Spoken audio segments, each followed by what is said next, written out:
চব্বিশের আন্দোলনের সাথে বিএনপির কোনো সম্পর্ক নাই।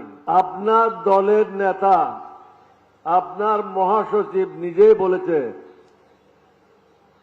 চব্বিশের আন্দোলনের সাথে বিএনপির কোনো সম্পর্ক নাই। এটা কোনো আমি বলছি না, অন রেকর্ড আছে। তাহলে শহীদ হলো কারা?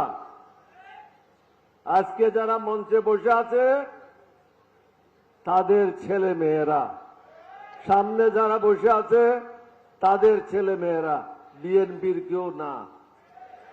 আপনি বিদেশে ছিলেন, আপনাকে যা বলা হচ্ছে আপনি সেটাই শুনছেন, কিন্তু প্রকৃত অবস্থা আপনি দেখেন নাই।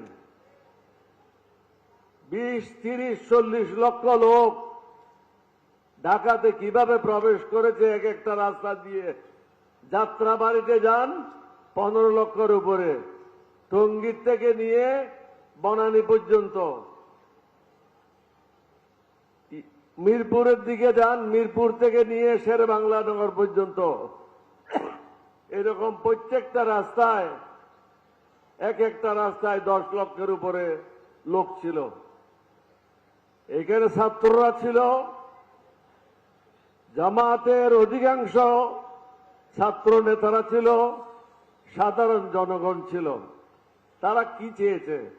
তারা তো কোনো টাকা চায় নাই, তারা কোনো কার্ড চায় নাই, কৃষক কার্ড চায় নাই, রেশন কার্ড চায় নাই। তারা চেয়েছে সুশাসন, শান্তিতে ঘুমানোর জন্য। আপনি তো সেই ব্যবস্থা করতে পারছেন না। আপনার সম্মুখে অনেকগুলি সমস্যা। এই যে ডিজেল পেট্রোলের কারণে বাংলাদেশে দুর্ভিক্ষ হইতে পারে, রেকর্ডে থাকলো, দুর্ভিক্ষ হওয়ার সম্ভাবনা আছে। অর্থনীতি সামাল দেওয়া যাবে না। জনগণের উপর ট্যাক্স 3-4 গুণ বৃদ্ধি পাবে।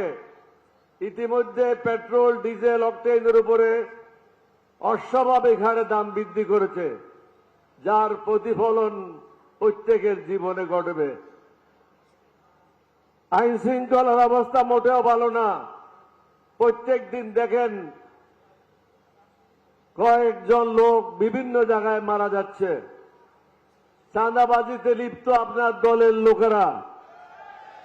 আপনি বহিষ্কার করছেন। বহিষ্কার তো এটা কোনো কাজ না।